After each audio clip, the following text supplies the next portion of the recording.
qiimaha ay sadaqadu leedahay.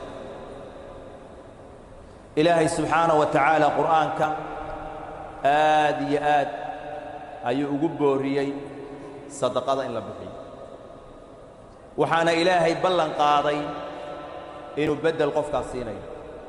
wamaa anfaqtum min shayin fahuwa yukhlifu wa huwa khayru raasiqiin.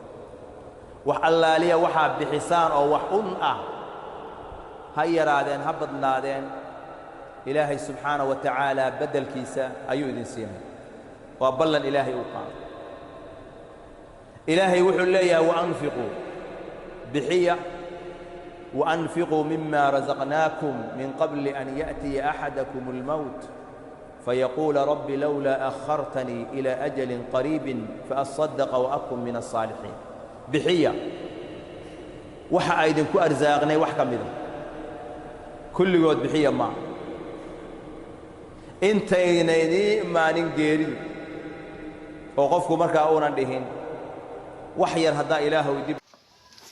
السلام عليكم ورحمة الله وبركاته. وتيم كالديق فوديشن جروب فرع عيسى مقالة مقدسو قارهان أنكو سوغلنا هاي حافظة مقالة مدينو قارهان دركينلي ما شاء الله ديق aan soo gaarsiinay bishan barakeysan mowlac ku yaala mowlacaasi oo ku yaala xaafadda Darkeenley. deeqdaas oo ka kooban tahay bariis iyo bur iyo sokor iyo saliid iyo timir iyo caano boore daas caano boora ma sha Allah.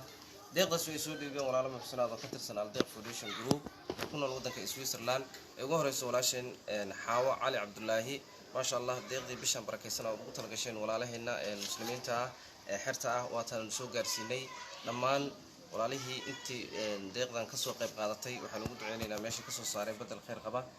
iminka waxaa nala jooga wadaadkan ma sha Allah Sheekh Cabdiraxmaan. maxaad ugu duceynaysaa dadkii deeqdan soo dhiibay inuu ilaahay muraadkooda u sahlo? maxaad ugu duceynaysaa? insha Allah waxaan duceynaa insha Allah wax badan barakada Allah siiyo idin dhamaan. amiin. insha Allah taala ma soon waay dambigooda Allah dhaafa. amiin. insha Allah dambiga deenkooda Allah dhaafa. amiin. kunka Allah naga afiyo. amiin. dinada Allah naga kulmi. amiin. sallallahu alayhi wa sallam. saad u wada jeedaan muuqaalka guntiga gabdhooda dhaxyada kaga jirnaa mowlacan ma sha Allah wadaado badan oo xira ku jira oo joogan ma sha Allah. bishan barakeysan qof walba oo jecel inuu wadaadadan afuriyo uu nala soo xiriiri karaa.